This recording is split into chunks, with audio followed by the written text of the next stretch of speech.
Voilà, shalom.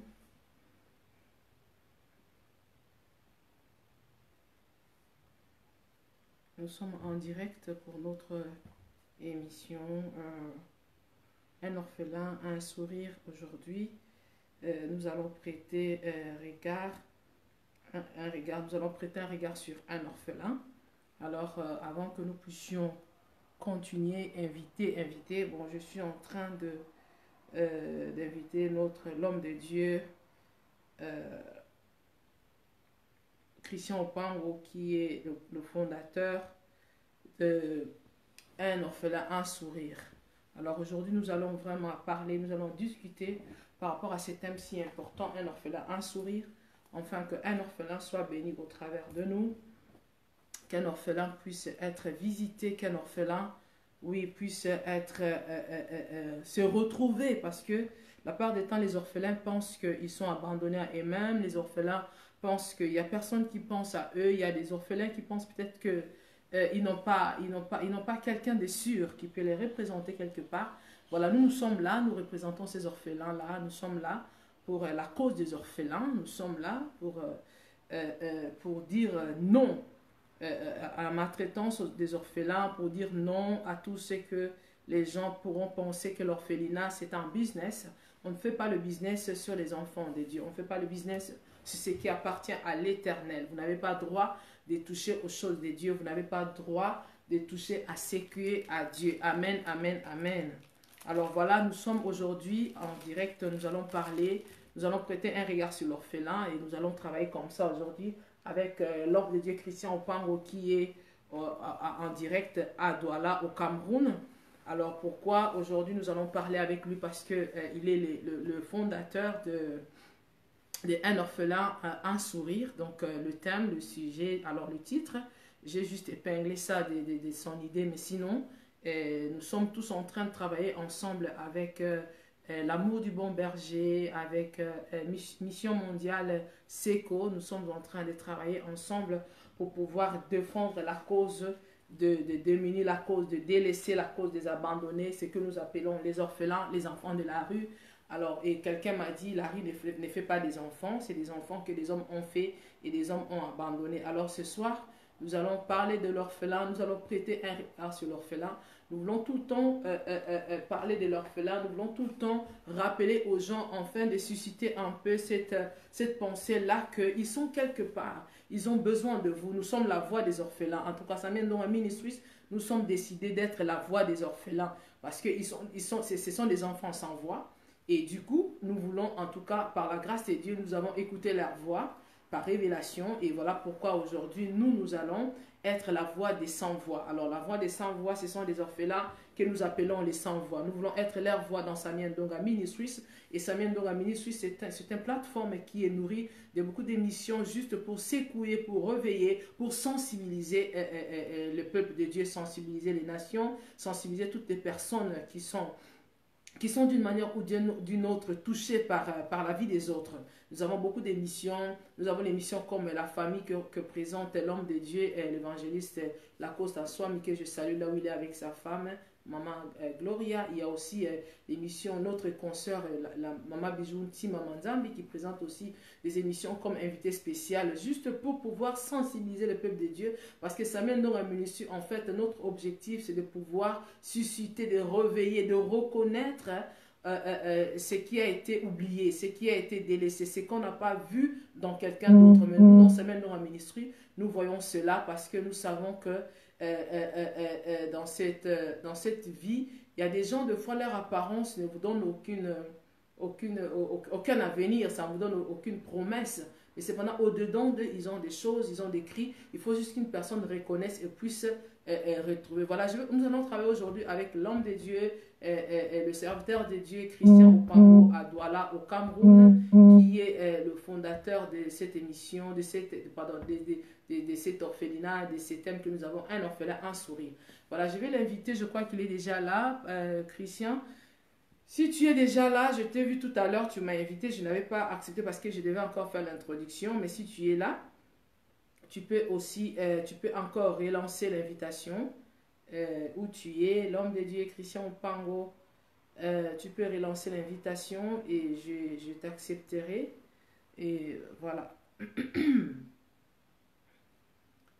L'homme de Dieu Christian Opango, en fait, c'est mon petit frère de sang, même père, même mère.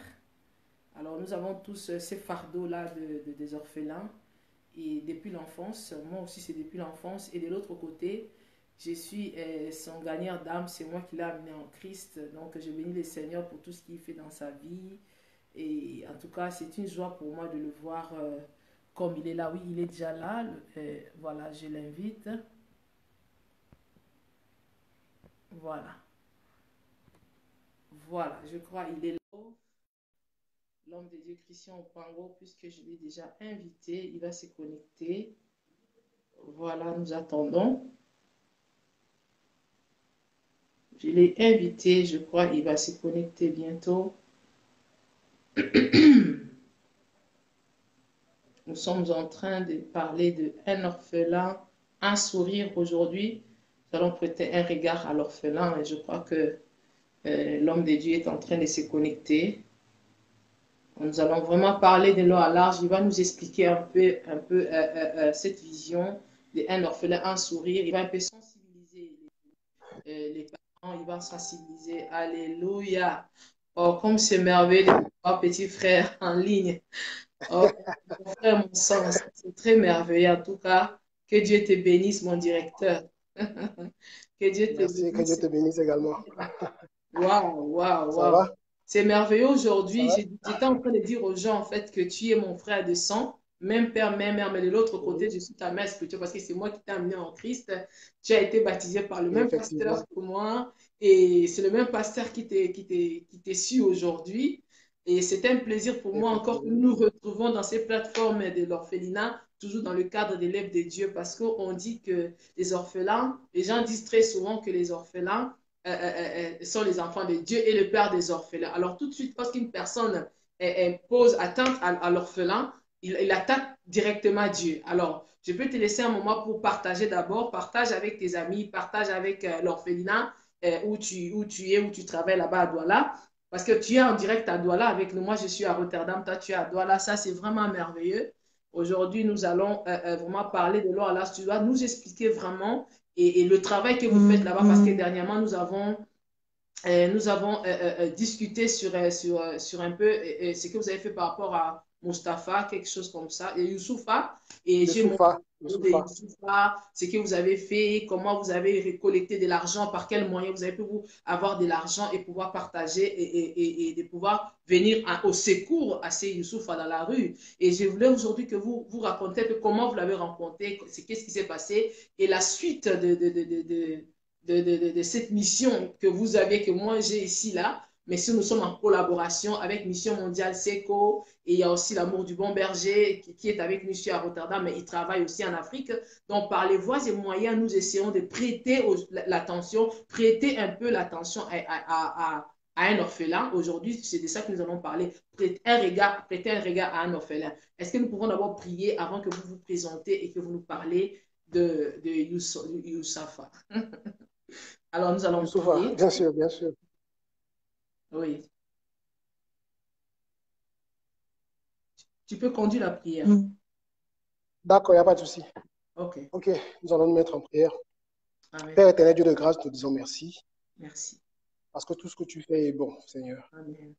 Ce soir, Seigneur, tu nous réunis, Seigneur, pour que nous puissions aborder un sujet qui est assez sensible sur Amen. les enfants, les orphelins. Yes.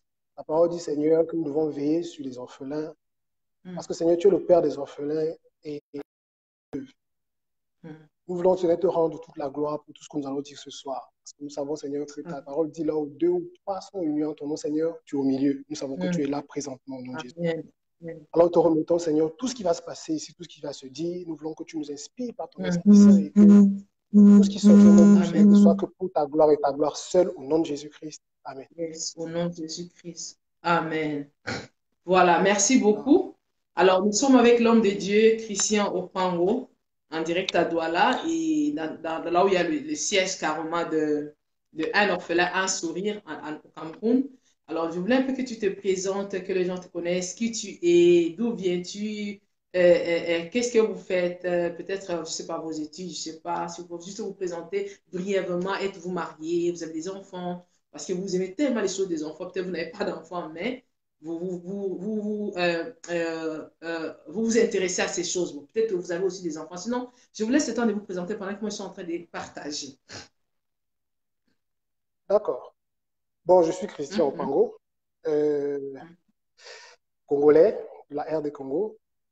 mhm, Je suis marié, père de deux enfants, à une mhm, tendre et merveilleuse épouse qui s'appelle Laetitia Opango, à qui je fais mhm. d'ailleurs un coucou tout de suite là. Et Wow. j'ai plusieurs casquettes, on peut dire ça comme ça. Sur le plan professionnel, actuellement, j'évolue comme consultant dans le domaine du management de projet et de la finance. Ouais. Et sur le plan de l'entrepreneuriat social, je travaille précisément à accompagner et soutenir tous les acteurs sociaux qui travaillent avec les enfants de la rue et tous qui sont enfants abandonnés de manière générale. Mm. Parce que j'ai toujours été attiré par tous les cris en fait, que Amen. j'entends dehors, par rapport aux enfants, par rapport aux personnes qui sont en difficulté.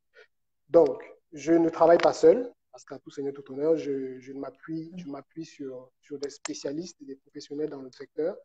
Je voudrais Mhm. notamment faire un coucou à l'équipe du Centre social Main d'Espoir, conduit par le pasteur Marcel, Marcel Pius Togem, qui malheureusement n'est pas là. Moi, je suis à Douala, il est à Yaoundé pour le moment. Il a accompagné une très belle équipe de jeunes filles, de jeunes dames, très, très dévouées à la cause des personnes défavorisées.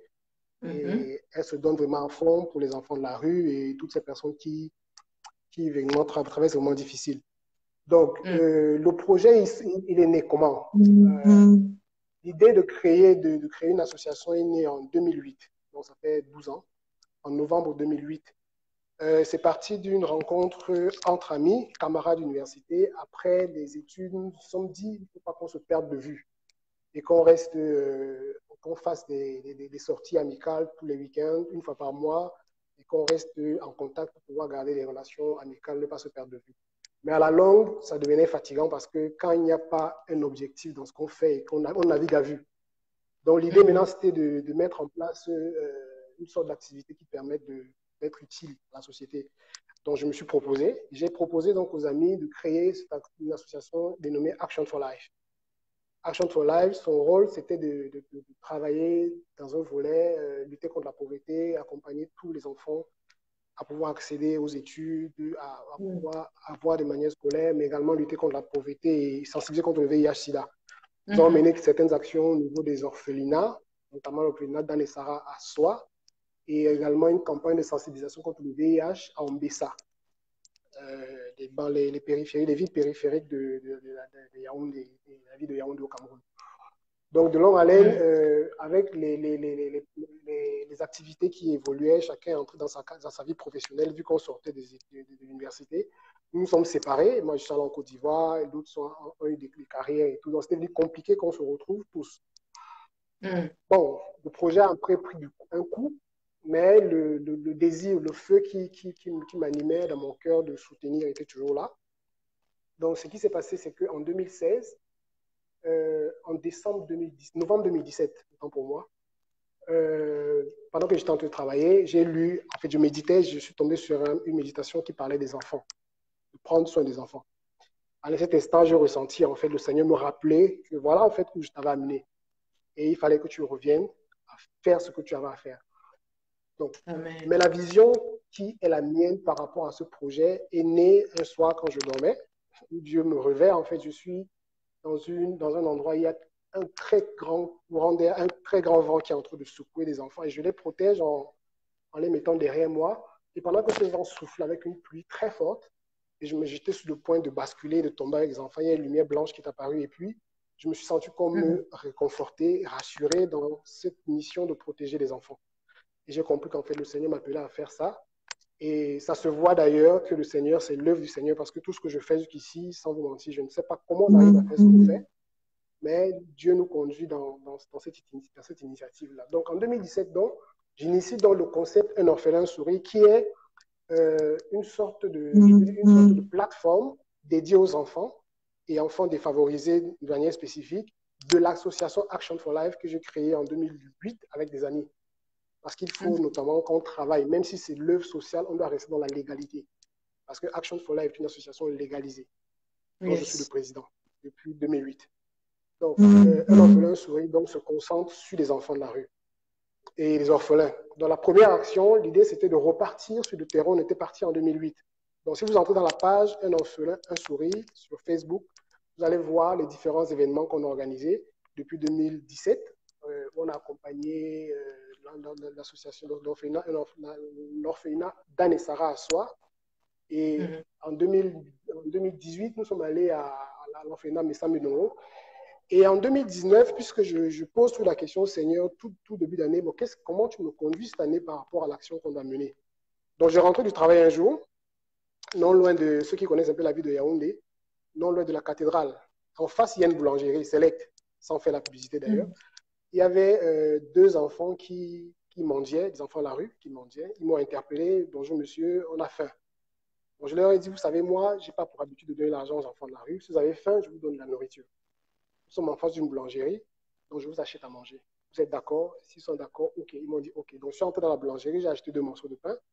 Il y a des dames qui vendent les avocats juste à l'extérieur. Là, j'ai acheté des avocats. J'ai donné à ces enfants-là et je leur ai acheté de l'eau. Mais ce qui m'a frappé en fait et qui m'a parlé en cet instant, c'est la position qu'ils ont adoptée pour manger. Ils se sont assis à même le sol, les mains sales, et ils ont commencé à manger. Donc j'ai été tellement choqué. Je me suis dit, Seigneur, je ne sais pas qu'est-ce qui se passe dans cette histoire, comment ça peut se faire que des enfants aussi bas se retrouvent dans des situations pareilles. C'est là où le Seigneur me fait comprendre que pour cette année, voilà l'action que tu vas mener. Aller vers ces enfants-là. J'ai dit, ok. Mais vous savez, le domaine des enfants de la rue, c'est un domaine assez compliqué. Parce qu'il y en a plusieurs qui sont dans la rue parce qu'ils ont voulu aller dans la rue, ils ont fugué. D'autres, ils ont été abandonnés carrément pour des raisons d'une autre. D'autres ont été conduits notamment par beaucoup de... Il y a des possessions, il y a des esprits, etc., qui manipulent ces enfants. Donc, travailler avec ces enfants, il faut être prêt spirituellement avant d'attaquer ces enfants-là. Donc, je demande au Seigneur, mais comment je vais faire? Donc, j'ai donc créé un événement sur Facebook. J'ai appelé d'abord 200 repas et un kit petit cireur. Il était question de pouvoir aider ces enfants-là à gagner de leur pain sans demander à chaque fois. Parce que quand j'étais à Kinshasa en 2013, j'ai vu des enfants cirer dans la rue. Ils avaient une boîte de cirage, une brosse et un petit morceau de bois où les gens posaient leurs chaussures pour pouvoir cirer et gagner les 500 francs. Je me dis, ce jour, j'ai dépensé environ 300 francs pour ces enfants-là. Mais s'ils peuvent travailler leurs 500 francs à base d'une boîte de cirage de 500 francs, ils auront un bénéfice pour pouvoir manger sans demander. J'ai dit, OK, on va donc distribuer des kits petits cireurs et de la nourriture parce qu'ils ont faim. Parce qu'en décembre, plusieurs se sentent abandonnés et il faut qu'on les aide. On est parti sur ce concept-là. Bon, au fur et à mesure qu'on évoluait, on a finalement changé de concept. Pourquoi? Parce que plusieurs qui travaillent déjà dans la rue m'ont fait comprendre que c'est un peu difficile d'amener ces enfants à être indépendants financièrement parce qu'ils se sentent déjà à l'aise dans la façon dont ils abordent les gens à mendier, à voler, etc. Donc, il faut les amener d'une autre façon. OK. Donc, je me dis, donc, Seigneur, qu'est-ce que je vais faire? Parce que je ne m'y connais pas dans le secteur. Il faut aller vers eux. Ils sont un peu violents. On ne sait pas à quoi s'attendre. Je partais dans la Douala, dans la prière. Donc, il y a une amie pasteur Passy, à qui je fais d'ailleurs un coucou, qui m'écrit pendant que je suis dans le bus. Il me dit, je connais un ami pasteur qui s'appelle pasteur Marcel Togem. Il a un centre d'accueil, il accueille des enfants de la rue. J'ai dit, OK. Donc, c'est comme ça que elle m'envoie son numéro. À l'instant, je lui écris. Il me répond, OK, il n'y a pas de souci. Mais il me prend avec des pincettes parce que vous savez, dans ce domaine également, il y a beaucoup qui viennent avec des intentions qu'on ne connaît pas forcément. Donc, c'est comme ça que pasteur Marcel me dit, OK, il n'y a pas de souci. J'arrive à Douala, je l'appelle, on discute. On était en novembre, je crois le 21 novembre. Je devais rentrer sur le lendemain. C'est comme ça que je viens. Il m'invite donc à la journée des enfants dans la rue. Pas les enfants de la rue, parce que les enfants de la rue ne font pas avoir d'enfants. Ce sont les enfants qui sont dans la rue. Oui. On dit enfants de la rue, c'est comme si la rue a engendré des enfants. Oh, ça n'existe pas ça. Donc, c'est les enfants qui sont dans la rue. Donc, la journée mondiale des enfants dans la rue, c'est le 26 novembre. Donc, c'est comme ça que je me retrouve à Oudja, à Yaoundé, et je participe à l'événement. Vous allez voir si vous entrez dans la page. Vous allez voir, on est avec des enfants, on prend des photos, on s'amuse, je les coiffe. Et puis, ce qui m'a marqué, c'est que le pasteur Marcel, c'est quelqu'un qui a abandonné carrément une activité de directeur marketing dans une grosse entreprise pour se consacrer totalement à l'œuvre des enfants de la rue. Donc, ce soir, les enfants, on a joué avec les enfants, j'ai arbitré le match, on a fait plein d'activités. Et en soirée, ce qui m'a encore marqué, c'est que les enfants sont tous partis à un moment donné. Je ne savais pas où. En fait, ils allaient se laver. Ils ont pris une douche. Ils sont revenus tous habillés de manière propre. Ils se sont assis sur une même table avec des directeurs d'entreprise qui étaient invités, des généraux, etc. C'était pour montrer aux enfants, en fait, qu'ils ne sont pas différents de tous ceux qui sont là. Et ce jour, celui qui nous servait pendant la réception, c'était un enfant sorti de la rue. Wow. Qui a fait une formation, oui, qui a fait une formation en hôtellerie, grâce au Centre social Main d'Espoir, qui a fait une formation en hôtellerie et qui est devenu maître d'hôtel. Oui. Donc, on a passé la soirée et puis, bon, c'est comme ça, de fil en aiguille, Pasteur Marcel m'a amené sur le terrain. On a, lui, connaissant des enfants de la rue déjà. Donc, Dieu m'a ouvert une porte au travers de lui parce qu'il était déjà sur le terrain. Et c'est comme ça qu'on a modifié l'approche. On s'est dit, OK, on va donc offrir des repas, 200 repas. On n'avait d'ailleurs déjà pas les moyens pour mobiliser ces 200 repas-là. J'ai créé une page Facebook, j'ai créé un compte WhatsApp où les gens venaient et puis ceux qui étaient vraiment intéressés, on leur expliquait le concept. Et c'est comme ça que de fil en aiguille, les gens se sont mobilisés. On a pu mobiliser assez de revenus. On était à peu près à 500 et poussière de 1000, donc presque à 1000 euros. Wow. Oui, on a pu nourrir ces 200 enfants et on a pu offrir des kits, non pas petits sirop, mais des kits de toilettes. Parce qu'il y a plusieurs qui prennent des douches très rarement. On a offert des kits de toilettes.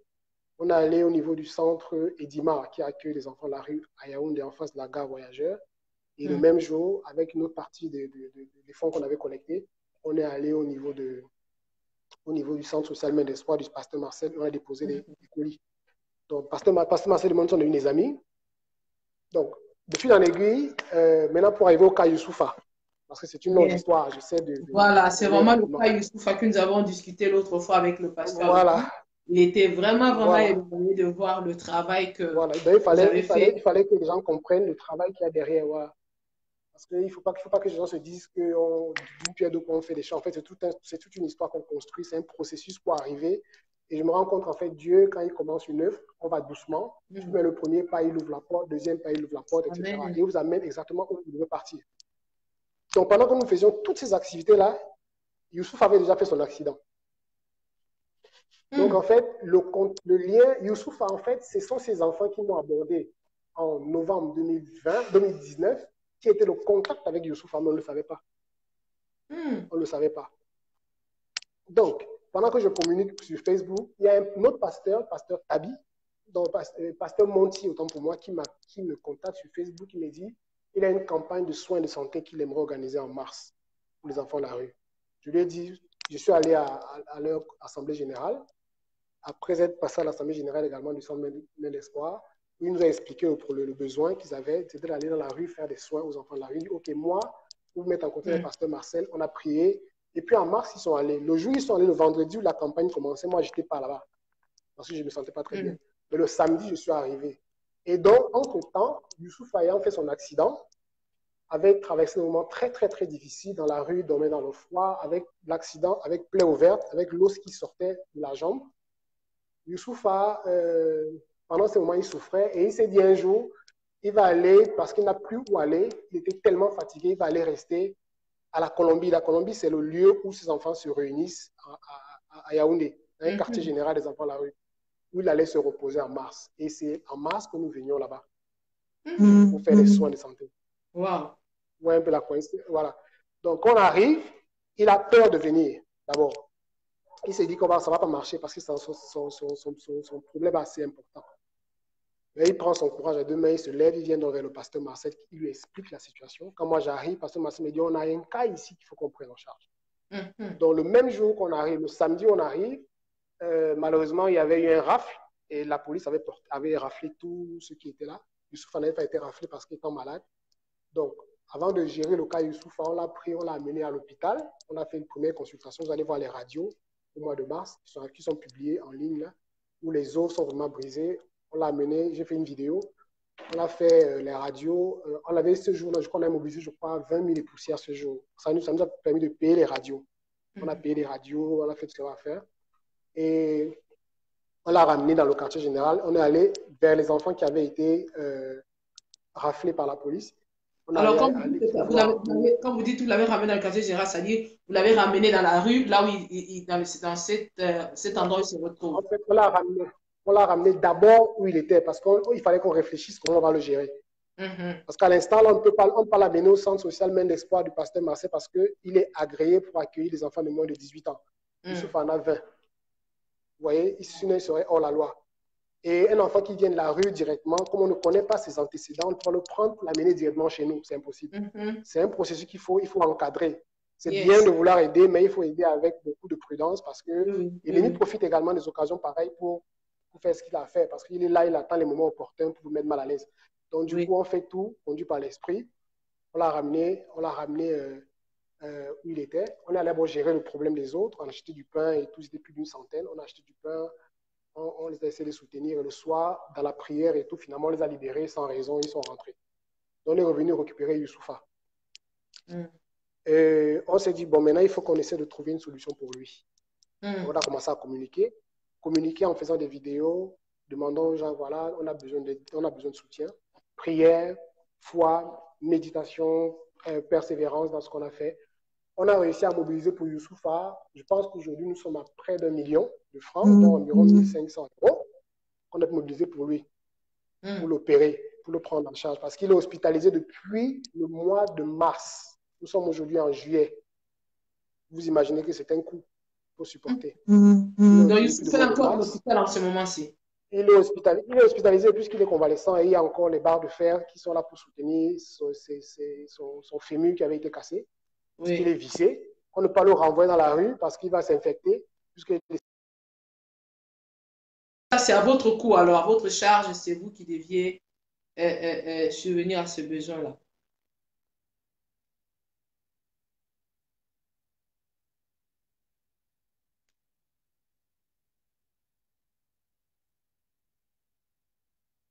Voilà, je crois que notre invité a un problème de connexion. Vous connaissez les réalités. Il est à Douala, au Cameroun, en tout cas.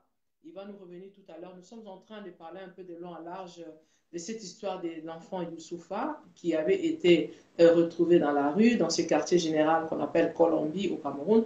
Pour ceux-là qui connaissent Yaoundé, là où les Chégués, comme on le dit en termes un peu lingala, les Chégués se retrouvent là-bas. Et c'est là où ils ont pris Youssoufa. Et depuis le mois de mars jusqu'à aujourd'hui, Youssoufa est sous traitement. Il est à l'hôpital et il est pris en charge par ce groupe de un orphelin, un sourire avec le pasteur Marcel que le prêtre ici est en train de dire. Alors vous voyez comment c'est vraiment très important de prêter un regard aux orphelins. Ces enfants ont besoin de nous. Ces enfants, oui, le frère, il est déjà de retour. Voilà. Yes.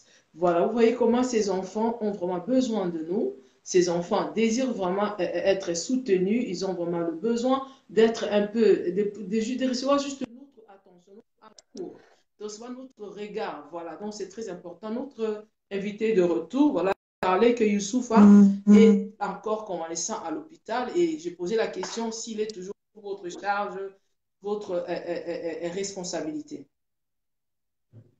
Donc, excusez les soucis techniques.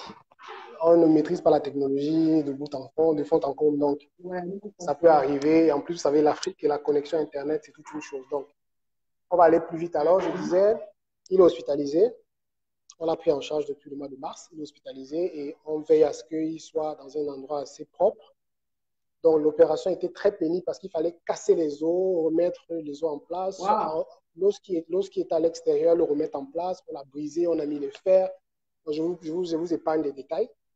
Et à l'hôpital, quand il était hospitalisé pendant 10 jours d'observation, on se relayait. Donc, j'allais travailler sur place avec mon ordinateur jusqu'à 23 heures.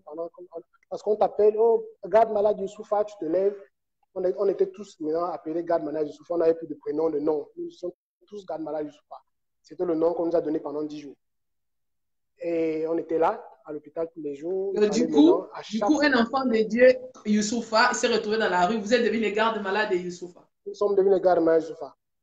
Alors, comment vous arrangez? Quand on appelait une personne, celui qui est dispo, court là-bas, rester là-bas, ou bien qu'est-ce qu'il fallait faire?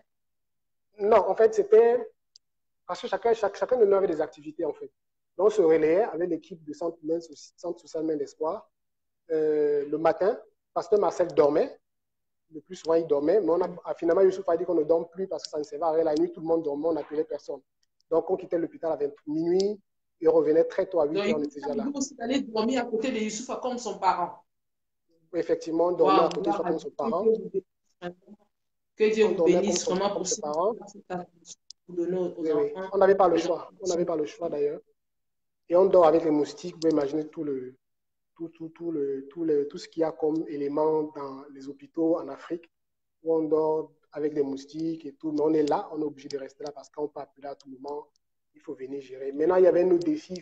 Tous les 2 jours, il fallait qu'on dépense environ 45 000 francs. Je ne sais pas combien ça fait en euros, mais c'est environ dans les 80 euros par là, tous les 2 jours, pour acheter les médicaments d'urgence. Donc, on était là et chaque fois que ça venait, on publiait. Donc, j'ai invité les gens à nous soutenir. Et c'est comme ça qu'on a pu gérer au-delà de ce qu'on avait prévu. On avait prévu 650 000 francs pour le soigner, mais on se retrouve à plus d'1 million. Et nous sommes toujours en train de dépenser d'ailleurs, jusqu'aujourd'hui. Donc, voilà à peu près ce qu'on fait. Donc, gérer ces enfants, c'est toute une passion. On ne peut pas le faire en étant motivé par l'intérêt personnel et puis on met long. Dans la durée, c'est dans la durée qu'on évalue effectivement votre volonté et l'appel. Parce que c'est dans la durée qu'on évalue ça. Si vous venez pour vous amuser, vous n'allez pas mettre long dans ce domaine-là. Et c'est avec le cœur qu'on le fait. Donc voilà, parce que vous boursez un peu ce qu'on fait. Voilà. Il y a beaucoup d'activités qu'on essayons de faire jusque-là. Donc voilà à peu près ce qu'on fait. Voilà. Donc, alors, en tout cas, merci beaucoup pour cette introduction si longue, mais c'était nécessaire. En fait, nous puissions un peu comprendre le concept et comment vous travaillez. Et ce que j'apprécie beaucoup dans ce que vous faites avec Youssoupha, on ne sait jamais qui est derrière. Qu'est-ce que Dieu a placé derrière cet enfant? Aujourd'hui, Youssoupha se trouve à l'hôpital, il est sans parents, c'est vous qui devenez du coup automatiquement ses parents par amour ou le fardeau que vous aviez. Mais demain, vous ne saviez pas si c'est lui le président du Cameroun. Vous ne savez pas si c'est lui l'évangéliste de la ville de Yaoundé. Vous ne savez pas si c'est lui le ministre de je ne sais quoi. Vous ne savez pas si c'est lui qui va gagner la jeunesse demain. Donc, ce que vous êtes en train de faire, en fait, c'est vraiment très, très important dans la vie parce qu'il est encore préférable d'investir sur une personne que d'investir des fois dans les affaires, dans les maisons, dans les voitures. Parce que ce que Youssoupha est, personne de nous, ce que Youssoupha serait, personne de nous ne sait. Personne de nous ne sait comment finira la vie de cet enfant. Personne de nous n'imagine le lendemain de ce Youssoupha. Aujourd'hui, Youssoupha est en train d'être aidé par des inconnus juste qui sont touchés par la mission que Dieu a mis dans leur cœur. Mais demain, peut-être Youssoupha fera encore. Parce que c'est qu'on dit, l'homme ne donne que ce qu'il a reçu. Ce que Youssoupha a reçu aujourd'hui, peut-être il en donnera aussi à plusieurs personnes. Voilà pourquoi nous voulons vraiment attirer l'attention, conscientiser des gens par rapport aux enfants qui sont dans la rue, pas les enfants de la rue, mais sur les enfants qui sont dans la rue, qu'il retrouve un peu le sourire. Et dernièrement, l'homme de Dieu, le pasteur, nous dit, a expliqué ce sourire pour lui, c'était pas juste ces gestes de montrer ses quelques dents dehors, mais c'était le sourire de la satisfaction intérieure que quelqu'un a trouvé quelque chose qu'il ne pouvait pas imaginer. Regardez un peu le cas de Youssoupha. Il a commis un accident dans la rue, les os se sont brisés, le pied commençait à pourrir, et comme Dieu fait ces choses, vous êtes arrivé. Et vous êtes arrivé au bon moment, comme Dieu fait chaque chose bon en son temps. Vous êtes arrivé au bon moment avec le pasteur Marcel, que Dieu le bénisse. En tout cas, au pasteur Marcel, je le chercherai, nous le chercherons pour pouvoir nous connecter à son centre d'accueil, pour que nous puissions aussi envoyer de temps en temps des dons là-dessus. Mais sinon, aujourd'hui, nous voulons parler du prêter un regard sur un orphelin. Pourquoi on doit prêter le regard sur l'orphelin, frère Christian? C'est une question qui est assez évidente, je crois. Parce que si on ne met pas l'humain au centre de ce qu'on veut faire, en fait, on ne sait pas ce qu'on fait. Parce que comment on ne peut pas prêter l'oreille et le regard à la situation de notre prochain? Parce que la Bible dit qu'on doit aimer notre prochain comme nous-mêmes. Si on s'aime déjà nous-mêmes, ça veut dire qu'automatiquement, le réflexe serait d'aimer les autres également comme nous-mêmes. Donc, on peut ne pas prêter le regard aux problèmes, aux situations que les autres traversent. Donc, aussi, moi, je pense que la réponse est évidente. Voilà, donc c'est-à-dire que c'est très évident qu'un autre humain puisse écouter, prêter l'attention, pas seulement sur un orphelin, mais être humain qui souffre autour de lui ou même qui est dans le besoin. Des fois, même, c'est même pas une souffrance en tant que telle, ça peut être un besoin quelconque. Mais sinon, aujourd'hui, qu'est-ce que vous pouvez dire aux gens, parce que vous êtes, vous êtes sur le terrain, hein, vous vivez un peu les réalités de l'orphelinat. Nous aussi, il y a des orphelins, mais il y a une autre structure par rapport à l'orphelinat en Europe, vous le saviez. Mais en Afrique aussi, les choses ne sont pas encore recadrées comme ça s'est fait ici. Vous voyez? Alors, selon ce que vous vivez, comme ce que vous traversez, parce que vous vivez la réalité, qu'est-ce que vous pouvez dire à la personne qui nous suit maintenant? Comment il peut venir en aide à un orphelin et comment le faire et pourquoi il doit le faire et où il doit le faire? Bon, déjà, je voulais dire que pour aider les orphelins, l'idée, c'est pas d'aller de manière éparpillée. Il faut savoir donner à César ce qui appartient à César. Il y a des gens qui se concentrent déjà à encadrer les orphelins, à les identifier. De quoi les différents États, même si ce n'est pas toujours très bien fait, essayent au travers des différents ministères qui sont chargés des affaires sociales d'encadrer ces enfants-là. Maintenant, il y a des structures qui sont spécialisées par rapport à l'appel pour aider ces enfants, qui ont créé des orphelinats. Vous voyez? Donc, l'idée, c'est quoi? Si on veut aider, il faut aller vers ces structures, identifier quels sont les besoins de ces enfants. Ces enfants ont des besoins qui peuvent tourner autour de l'éducation, de la santé, de la nourriture, etc. Mais ce n'est pas de venir juste avec des vêtements et de la nourriture, parce que les enfants ont des besoins sur 12 mois, tous les jours, toutes les années. Parce que les gens ont l'habitude de concentrer leurs dons sur la fin d'année. Or, les enfants ne mangent pas qu'en fin d'année. Vous voyez? Donc, les besoins sont quotidiens.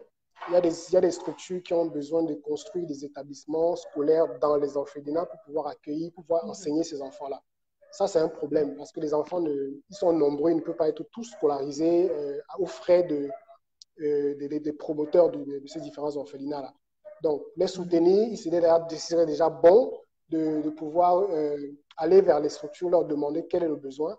S'il y a des gens qui ont créé des écoles, créer l'école, c'est bien, mais après, il faut trouver des enseignants. Après, quand on trouve des enseignants, c'est bien, mais après, il faut les rémunérer. Vous voyez que chaque besoin résolu entraîne un autre problème.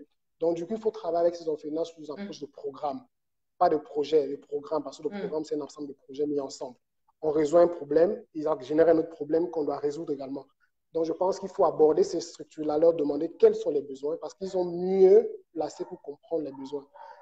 Soutenir financièrement, c'est bien. Mais lorsqu'on flèche, on donne juste un soutien financier sans une base, appuyé sur un projet, une idée qu'on veut résoudre, un problème qu'on veut résoudre, en fait, on donne l'argent pour nourrir. Et ça n'aide pas d'ailleurs certains promoteurs de centres qui n'attendent que des dons pour acheter d'à manger et tout ça. C'est bien de payer des factures, mais ces centres doivent également avoir une approche d'autonomisation de leurs activités. Ils doivent être autonomes financièrement. Il faut les aider à réaliser des projets concrets. Vous voyez? Parce que des promoteurs viennent aujourd'hui, demain ils ne viennent pas. Or, si ces centres ont des entrées d'argent quotidiennes, ce sera plus facile pour eux de pouvoir prendre en charge les enfants, les éduquer et veiller à leur croissance jusqu'à ce qu'ils arrivent où ils doivent arriver. Donc, je pense que voilà un peu mon approche pour aider les centres là. Et c'est bien déjà de savoir où ils sont. C'est bien de travailler à leur visibilité parce que ça, c'est aussi un autre problème. On ne sait pas où ils sont, on ne sait pas comment ils sont. Parce que moi, j'ai ce problème sur le terrain, de tomber sur des centres qui étaient constitués légalement, qui n'existaient pas légalement. Les enfants ne sont pas là, mais ils vous présentent des choses excellentes sur Internet. Vous arrivez sur le terrain, vous voyez qu'il n'y a personne, il n'y a pas d'enfants.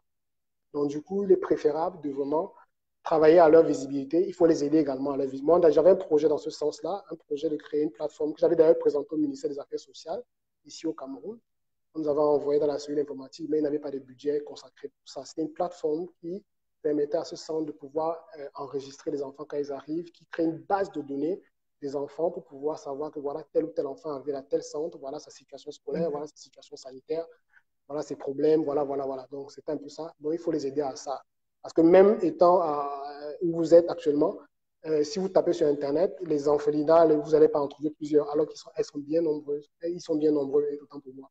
Donc, il faut les aider à la visibilité, il faut les aider à mettre en place des programmes, pas des projets, des programmes, c'est un ensemble de projets pour pouvoir résoudre des problèmes sur le long terme, et non pas juste de gérer des problèmes à court terme. Et à court terme, c'est bien, mais les enfants ont des besoins à long terme, parce que quand on prend un enfant qui a 6 mois, il est orphelin, on est censé l'encadrer jusqu'à ce qu'il devienne indépendant, tant qu'il ne trouve pas une famille d'accueil. Donc, c'est un orphelin, c'est un projet à long terme. Waouh, ça c'est vrai. Un orphelin, un projet à long terme. Bien aimé, vous écoutez ce que l'homme de Dieu est en train de dire. Dans l'orphelinat, aider les orphelins, ce n'est pas juste envoyer de l'argent, mais il faut aussi envoyer de l'argent par rapport à un programme. Parce que s'il n'y a pas de programme, vous envoyez juste de l'argent, on peut acheter la nourriture, on peut faire ceci, et ça, va pas, ça ne va pas vraiment résoudre le problème de l'orphelin. Alors, il dit ici tout à l'heure que l'orphelinat, c'est un projet à long terme parce qu'un enfant qui vient tout étant bébé, il y a des enfants de 3 mois, 6 mois, donc il faut déjà l'encadrer étant bébé, après il faut et qu'il puisse devenir un adolescent, un adulte, et tout ça, ça compte, et pouvoir lui trouver une famille d'accueil. Tout ça, c'est un processus. Ce n'est pas quelque chose qui se fait d'un bâton magique, un, deux, trois mouvements, et l'orphelin Voilà. est aidé. Donc, il y a l'éducation de l'orphelin, il y a la scolarité de l'orphelin qui n'est pas facile parce qu'on ne peut pas scolariser tous ces enfants-là. Donc voilà pourquoi ils doivent faire venir des maîtres, des professeurs. Et tout ça, ça coûte. Donc voilà pourquoi il faut venir et assister l'orphelinat par des projets et non juste assister parce que j'ai été touché. Alors j'ai vraiment aimé cette idée de dire que assister un orphelin ou prêter un regard à un orphelin, c'est un projet à long terme. Alors maintenant, que pensez-vous alors, de cet orphelin, de ces gens-là qui pensent que l'orphelinat, c'est un business qui donne beaucoup d'argent, on peut se faire de l'argent derrière les orphelins. Et que pensez-vous de cela? Et que pensez-vous aussi de ce que Dieu pourra faire à celui qui s'occupe des orphelins étant ses enfants? Si on prend le premier volet de la question, c'est-à-dire qu'est-ce que je pense de ceux qui en font un business. Vous savez, on ne récolte que ce qu'on a semé. Hein. On ne récolte que ce qu'on a semé. Oui, Et oui. euh, si on aborde ce sujet comme étant un business euh, et que c'est un business qui a un seul objectif, ça va nous rendre riches et non pas un business pour, non seulement peut-être parce que la Bible également dit que celui qui enseigne la parole doit vivre de la parole. C'est-à-dire quand vous travaillez pour les orphelins, Mm. il y a également des besoins que vous avez vous-même à vous déplacer, etc. etc. Vous allez mobiliser des fonds, certes, mais il y aura des montants que vous allez utiliser pour vous déplacer, pour faire un voyage, aller chercher peut-être un orphelin ici, aller dans telle ville. Mm. Et je pense que si l'objectif principal de ce que vous faites, c'est vous enrichir, en fait, c'est pas bon, c'est pas ça l'objectif, en fait. Imaginez un papa qui investit dans la vie de son enfant avec pour seul but de le rendre riche pour que lui puisse le rendre riche après. Vous voyez? Donc, Mm. c'est-à-dire que si l'enfant n'atteint pas l'objectif de richesse, le parent ne sera pas riche. Donc, il travaille juste pour pouvoir s'enrichir derrière son enfant. En fait, il n'a pas compris son rôle en tant que père pour pouvoir éduquer cet enfant, pour le rendre Mm. quelqu'un demain indépendant qui pourrait également, à la suite, parce que n'oubliez pas que nous sommes tous, comment je dis, nous sommes tous à la tête d'une postérité. C'est-à-dire que derrière moi, il y a une Mm. génération qui va venir, après, il y a une génération, etc. Mm. etc.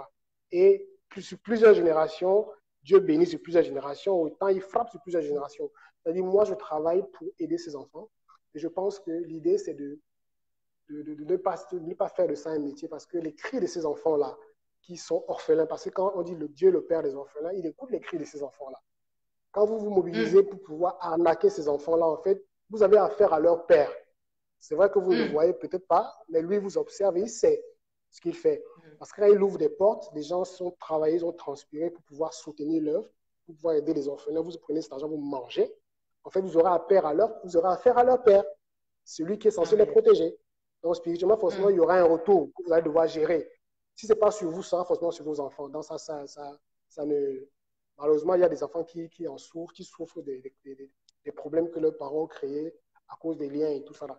Donc, le second volet, je ne sais pas si vous pouvez vous rappeler un peu la question. Le second volet, vous disiez quoi? Justement, pour encourager ceux-là qui veulent, qui sont touchés, qui prêtent le regard à l'orphelin, et pour les encourager, quel est leur bénéfice, bon, je ne dis pas bénéfice, quel leur revient, comment Dieu les regarde, comment Dieu le voit, comment Dieu les considère, toutes ces personnes-là de tout cœur qui viennent vraiment mettre la main, prêter le regard à l'orphelin, comment Dieu regarde ces personnes. Vous savez, tout à l'heure, vous avez dit bénéfice, vous avez hésité. Il faut dire bénéfice. Parce que dans le cadre des projets, le bénéfice n'est pas forcément financier. Il y a un bénéfice sur le plan affinité, il y a un bénéfice sur le plan affectif, il y a un bénéfice sur le plan social. il y a ouais, les résultats, on les évalue pas seulement sur le plan financier. Donc, le bénéfice pour quelqu'un qui aide, c'est déjà de se réjouir de voir que son œuvre à lui a aidé quelqu'un à faire quelque chose, à devenir quelqu'un. Donc, il y a un bénéfice derrière. Vous voyez un peu? Le bénéfice n'est pas seulement financier, parce que quand on parle de bénéfice, on voit seulement l'argent, ce n'est pas l'argent. On bénéficie également du retour favorable, du retour positif. Le bon résultat de votre projet, c'est aussi un bénéfice. Voilà. Parce que si on parle de projet, je vais entrer un peu dans le projet. Je vous ai dit au début que j'étais consultant en management des projets. Quand on parle de projet, quand un État, par exemple, investit, l'État n'attend pas des résultats forcément financiers dans un projet public. Les résultats que l'État attend, c'est le bien-être que ça va générer, par exemple, pour les populations. Ouais, c'est un bénéfice pour l'État. Or, une entreprise qui investit attend un retour des bénéfices financiers pour pouvoir redistribuer en termes de valeur ajoutée, à redistribuer à l'État en termes d'impôts, etc. Ouais, un peu, et aux ménages et tout et tout. Donc, sur le plan social, les bénéfices sont là. Une personne qui veut aider, moi je me dis, lorsqu'on veut aider, déjà, il ne faut pas attendre quelque chose en retour. Le premier bénéfice, c'est que ce que je fais, c'est pour aider les autres. Ce que j'attends en retour n'est pas forcément financier, mais c'est le regard favorable que Dieu porte. Parce qu'obéir, on dit que l'obéissance vaut mieux que le sacrifice. Obéir à ce que Dieu demande. Quand Dieu dit il faut veiller sur les orphelins, c'est un commandement que Dieu nous donne. Vous voyez? Et tous les commandements que Dieu donne à ses enfants, Dieu a un regard favorable sur ceux qui obéissent, parce qu'il traite quand même différemment ceux qui obéissent et ceux qui n'obéissent pas. Il faut être clair. Dieu est juste. Il ne faut pas dire que Dieu est injuste. Dieu est juste. Lorsqu'il envoie des personnes travailler, si vous vous investissez pour aider les autres, et attendez-vous à un retour que votre Père également, au-delà du fait qu'il soit Père des orphelins, il doit avoir notre Père à nous. Ces deux niveaux de paternité-là font en sorte qu'il ait un regard un peu plus favorable pour ceux qui s'investissent dans l'avancement de l'œuvre. Vous voyez un peu? Donc, c'est un peu dans ce sens-là qu'il faut voir les choses. Dieu récompense la fidélité, il récompense l'obéissance, il récompense l'amour. Parce qu'on dit qu'on ne peut pas dire qu'on est de Dieu si on ne sait pas aimer. On n'est pas amour. Dieu est amour. On ne peut pas être généré par quelqu'un qui est amour et puis ne sont pas amour. Vous voyez un peu? Donc, le bénéfice pour ceux qui veulent aider, c'est vraiment de s'attendre en retour à ce qu'il y ait des faveurs assez particulières que Dieu peut leur accorder. Ça, c'est clair. Parce que déjà, la grâce que nous avons déjà par rapport à ce qu'on n'a rien fait, Christ est mort pour nous. On n'a rien fait de particulier. Et au-delà de nos bêtises, au-delà de nos péchés, il nous a aimés. Il est mort pour nous. Combien de fois il voit que malgré que nous faisons plus de bêtises particulièrement, comme nous sommes toujours pécheurs, mais nous ne marchons pas dans le péché, nous prenons le temps de nous investir pour que ces enfants, à lui, orphelins, aient une vie meilleure. Attendez, vous-même, on l'aide à faire ce qu'il veut. Attendez, même s'il est le rémunérateur de ceux qui le cherchent diligemment, c'est ce que la Bible dit. Voilà. Donc, il y a vraiment intérêt que des hommes qui sont sensibles, ceux qui nous suivent maintenant, prêtent un regard sur l'orphelin. Parce que quand on prête un regard sur l'orphelin, leur père te prête aussi son regard. C'est un peu ça que vous voulez nous expliquer. Parce que lorsque vous prêtez le regard sur un orphelin, et surtout pour lui venir en aide, pour lui tendre la main d'association, ça veut dire que leur père aussi va tourner votre regard sur vous et il faut vous prêter la main d'association. Quand vous prêtez la main d'association à ses enfants par rapport à leurs faiblesses, vous aussi, vous avez des faiblesses ou que leur père seul peut vous prêter la main afin de vous sortir de là. Mais sinon, est-ce que vous pouvez nous parler brièvement de vos besoins actuels par rapport à un orphelin, un sourire? Quels sont les besoins? Si quelqu'un est en train de vous écouter maintenant, ou il y a un projet, parce que vous venez de dire tout à l'heure qu'il faut aider, il faut assister par rapport au projet. Quel est le projet qu'un orphelin, un sourire a, ou avec le centre d'accueil de Pasteur Marcel, qu'une personne qui vous suit maintenant dit, OK, j'ai mon petit 10 € là. Alors, le projet là, ça coûte 1 million, mais 10 €, c'est un nombre dans 10 millions. Et il veut juste brièvement parler court et fort, enfin que quelqu'un qui vous écoute maintenant va dire que, OK, je vais faire quelque chose pour ces enfants-là parce que voilà un projet que je cherche. Parce que je veux vous dire, bien aimé, c'est mon petit frère de sang, le fils de ma mère, mon enfant dans le Seigneur. Je l'ai amené en Christ, baptisé par le même pasteur que moi, Papa Nebo, Paul Nebo, Papa Jude Nebo. En tout cas, que Dieu vous bénisse. Voilà le fruit aujourd'hui. C'est un bonheur, un plaisir pour moi de me retrouver avec mon petit frère Christian ensemble dans les choses du Seigneur ici. Le jour que j'ai amené dans le Seigneur, je n'avais aucune idée que ça va se passer comme ça un jour. Je l'ai juste amené par la joie que j'avais. J'étais heureuse à l'église. J'étais bien accueillie. Je me sentais très bien, la paix dans mon cœur. Alors du coup, j'ai amené tous mes petits frères derrière moi. Mais lui, il est le seul qui a tenu. Bon, en tout cas, que Dieu, que la gloire revienne à Dieu. Parle-nous brièvement de vos besoins, des projets que vous avez, que quelqu'un qui vous suit maintenant peut vous faire un transfert pour assister à ces projets? OK. Je vais me concentrer particulièrement sur le centre social du Pasteur Marcel. Actuellement, on travaille sur un projet de construction d'un centre d'accueil. Il y a un projet au niveau de soi, un terrain qui nous est gracieusement offert pour pouvoir reconstruire. Également, engager un projet dans le domaine agro-pastoral, c'est-à-dire on va faire de l'élevage et de l'agriculture. L'idée, c'est de créer une activité qui génère des revenus, comme je disais, toujours dans l'approche d'autonomisation du centre.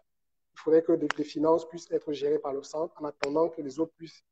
Donc, le projet, on est en train de le coucher sur papier. Je suis en train de travailler sur une planification du projet dans un document de présentation. Lorsqu'il sera fini, on va le mettre en ligne et ça permettra à ceux qui veulent comprendre où nous allons, parce qu'on planifie sur quelques années, où nous allons, quels sont les besoins de manière spécifique pour chaque période d'investissement qui seront réalisés. Donc, l'idée, c'est ça. On a un projet. On peut nous écrire, parce que expliquer ça sera très long. On a un projet.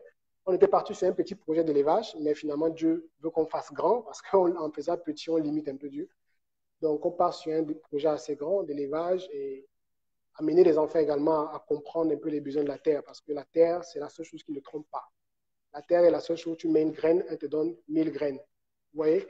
Donc, et l'idée, c'est vraiment d'exploiter les richesses de la terre que Dieu nous a données dans le domaine de l'agriculture et voir également comment faire un projet dans le domaine de l'élevage pour pouvoir vendre, rentabiliser la gestion du centre et pouvoir générer des revenus pour pouvoir réaliser d'autres projets parce qu'il y en a plusieurs. Le centre accueille une dizaine d'enfants, mais dans la rue, il y a des milliers d'enfants.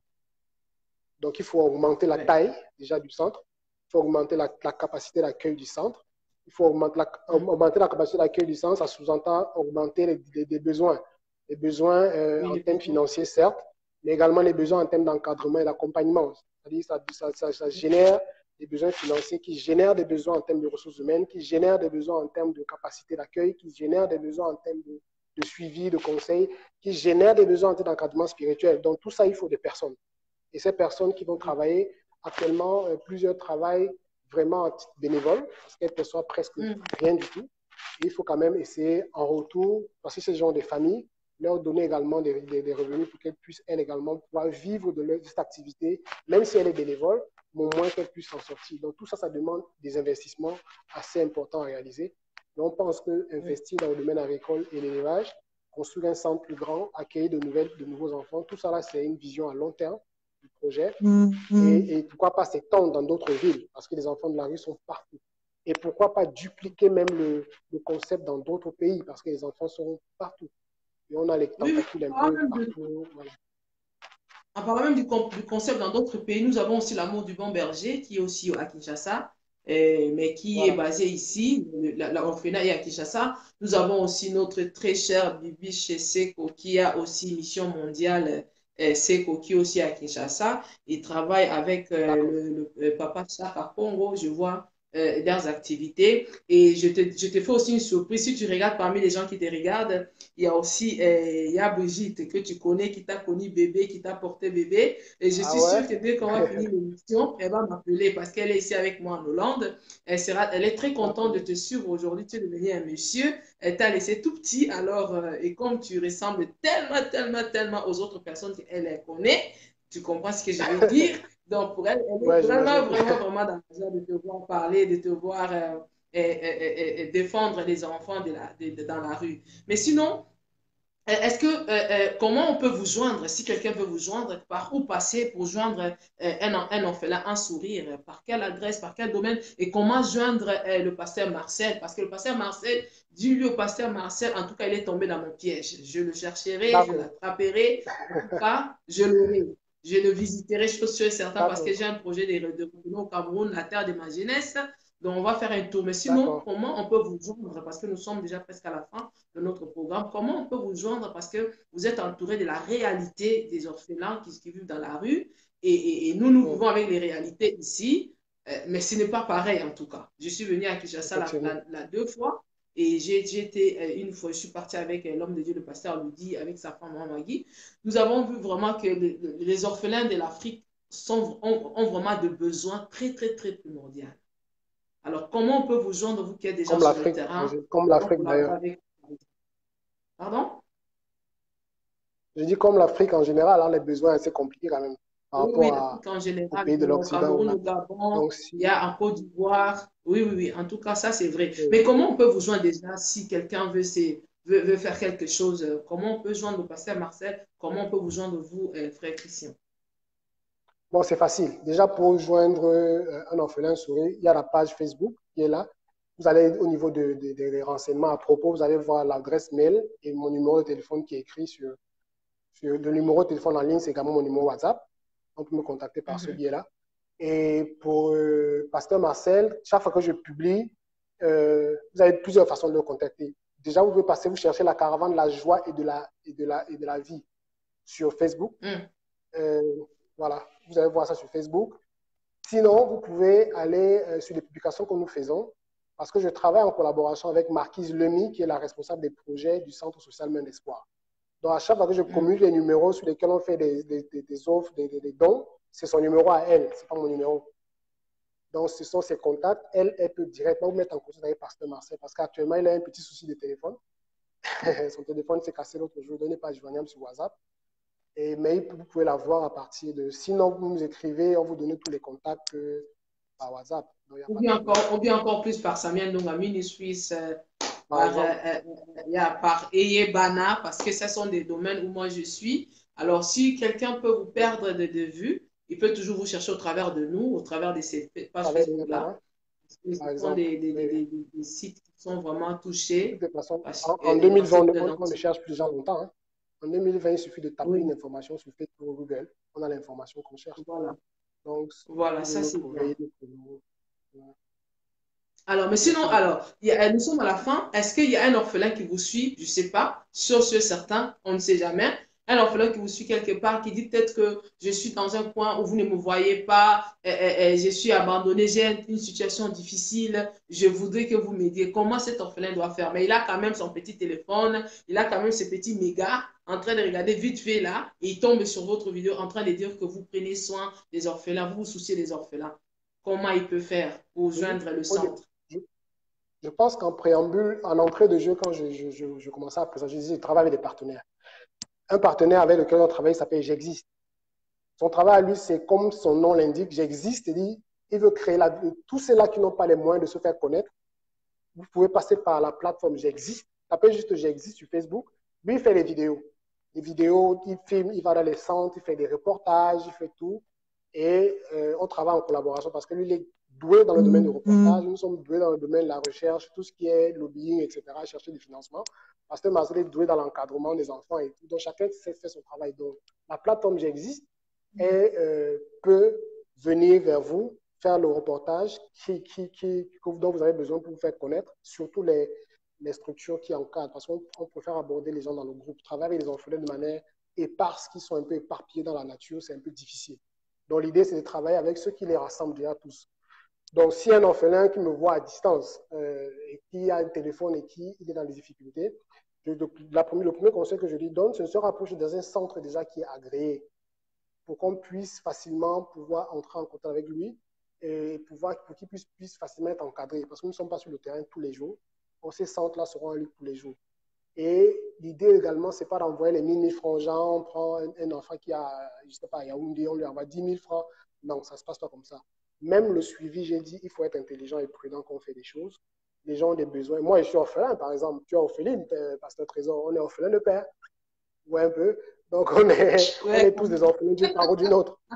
On est tous quand des orphelins même. de manière ou d'une autre. D'accord. Donc, il y a plusieurs qui peuvent en profiter. Pas seulement ceux qui le font pour gagner de l'argent, comme les gens qui passent par des voies un peu bizarres pour gagner de l'argent. Il y a des orphelins eux-mêmes concernés par la situation qui prennent leur situation pour pouvoir faire Ouais, de ouais, ça en parlant un même bal. des orphelins concernés par la situation, je m'en vais comme ça saluer mon confrère, un ami que j'aime beaucoup, Isaac Katambay aux États-Unis. Alors, c'est vraiment Voilà. un orphelin concerné. Vraiment, quand on parle de concerné, alors il est vraiment un orphelin concerné. Je suis sûre que tu connais, tu connais ce qu'il est. C'est un ami à Bien moi sûr. très, très, très fort. Isaac Bien Katambay, que sûr. Dieu te bénisse en tout cas pour tout ce que tu fais. Il Voilà. paie des études à des orphelins au Congo. En tout cas, il prend soin d'eux depuis Par exemple. leur âge, leur petit âge. Maintenant, Le bas je crois, âge. ils sont dans les 12 ans comme ça. Pourquoi? Parce que lui-même, Voilà. il est passé par là. Il a cherché son père, il a cherché sa mère un jour. Alors, quand il a grandi, il a bossé très dur, il a compris que sûrement, il y a des enfants qui se posent des questions comme moi aussi. Et avec le peu qu'il Voilà. fait, il aide les orphelins. Et il a même pour projet, s'il te plaît, de quitter les États-Unis pour aller vivre en Afrique pour les orphelins. Est-ce que vous pouvez imaginer? Sinon, que Dieu bénisse toutes ces Voilà. personnes-là qui sont touchées par l'orphelin, qui prêtent le regard sur l'orphelin, que Dieu prête aussi le regard sur tout ce que vous êtes, sur vos enfants, sur vos Amen. ministères, sur vos foyers. En tout cas, votre mot de la fin, enfin que nous puissions dire au revoir à toutes ces personnes-là qui nous ont suivis, ces orphelins-là et toutes ces Ok. personnes qui sont touchées.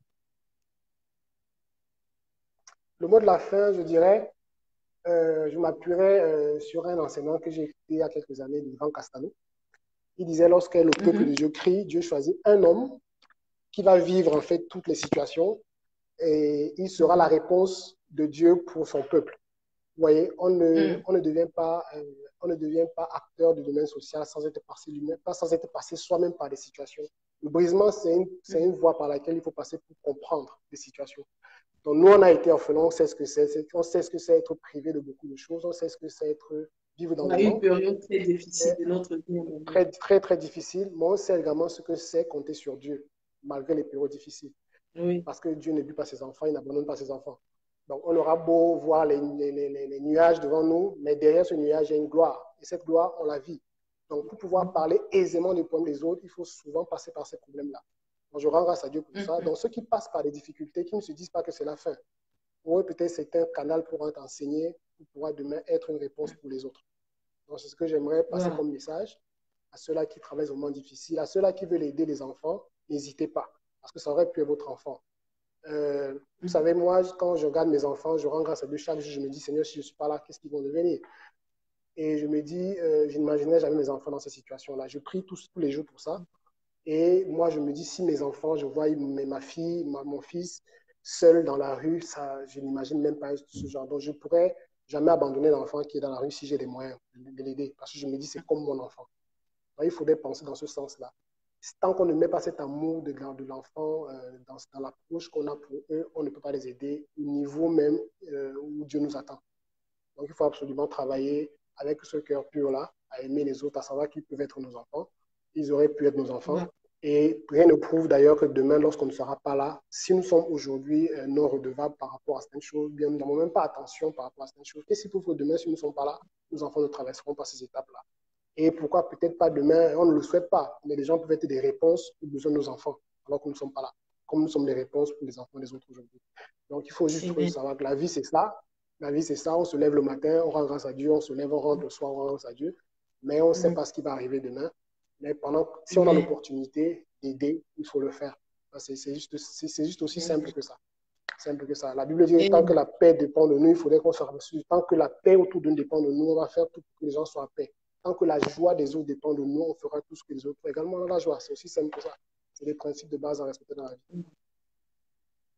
Voilà, merci beaucoup. J'ai été bénie par ce mot de la fin de notre confrère Christian au Cameroun, à Douala précisément. En tout cas, que Dieu vous bénisse, que Dieu se souvienne de vous, que Dieu vous fortifie, que Dieu vous ouvre les portes dans ce fardeau que vous aviez et que ou quand vous retournerez à Yaoundé, saluez votre charmante épouse Laetitia qui est une petite Je ne sœur pour manquerai moi. pas. Saluez Je ne vos manquerai enfants, pas. saluez tout le monde qui est autour de vous. Sinon, moi, je voulais, pendant que tu disais que nous sommes orphelins, des fois, je l'ai dit, mais en blaguant, mais tout de suite, quand tu l'as dit, ça m'a du coup ramené à cette époque où nous avons vécu l'orphelinat. Nous avons vécu, en tout cas, cette vie des orphelins. On était abandonnés à un moment très, très, très, très difficile. Et Très, très c'était même le difficile. moment où il fallait que moi, je m'élève, comme tu es en train de dire. C'est le moment où même Voilà. le Seigneur m'a utilisé. C'est moi qui étais, qui était devenu le moteur. C'est moi qui montais, qui descendais Voilà. les études jusqu'à rencontrer Jésus même. Ce sont ces choses Voilà. qui ont créé cette ambiance aujourd'hui. Nous sommes devenus des enfants de notre part à cause de ce que nous avons traversé, ces moments difficiles, inoubliables de notre vie. Tout enfant au Cameroun peut se souvenir, qui était au Cameroun en tout cas, peut se souvenir de ce moment-là après le décès de papa. C'était vraiment, vraiment pas facile. Mais sinon, Hyper je bénis le difficile. Seigneur de ce que je suis partie à Kin en 2018. J'ai rencontré la petite fille qui était ma fille à l'âge de 3 ans. Quand j'avais 8 ans, elle était ma fille à Angaba, quand on allait en Kojanga, parce qu'elle venait de perdre sa mère. Du coup, mon cœur était touché. Comment une petite fille comme ça sera seule? Et je l'ai portée en moi Tout le temps que j'allais en gare, je lui gardais quelque chose, je restais avec elle, c'est moi qui la lavais. Aujourd'hui, elle est devenue une femme. Elle est en train de vendre dans la rue, c'est vrai, comme tout le monde fait le commerce. Et quand on lui présentait, est-ce que tu connais cette dame? Elle dit non. Et elle est devenue tellement balèze comme ça que même moi, je suis plus petite qu'elle. On lui dit, tu ne la connais pas? Elle dit non. On dit, bon, tu sais, quand ta maman était morte, elle avait 8 ans, toi tu avais 3 ans, c'est elle qui prenait soin de toi. Elle a pleuré.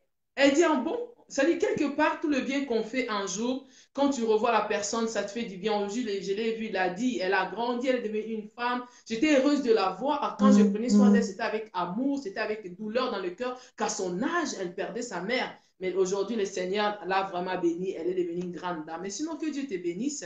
Nous avons été bénis de ton intervention et nous croyons que vous allez toujours revenir parce qu'un orphelin, un sourire, quelque part, ça parle aussi de vous, ça parle aussi de centre d'accueil de Pasteur Marcel. En tout cas, nous allons tout le temps vous chercher. Sinon, nous vous disons merci beaucoup, au revoir et à la prochaine. Merci beaucoup. C'est moi qui vous remercie de l'opportunité que vous m'avez offerte de pouvoir m'exprimer. Cette plateforme est une plateforme de visibilité pour nos actions et c'est tout honneur, tout le plaisir est pour moi. Merci beaucoup, Pasteur Trésor. Au Je t'aime revoir, au beaucoup. revoir, je t'aime beaucoup. Okay. Ok. Ciao. Au revoir, ciao.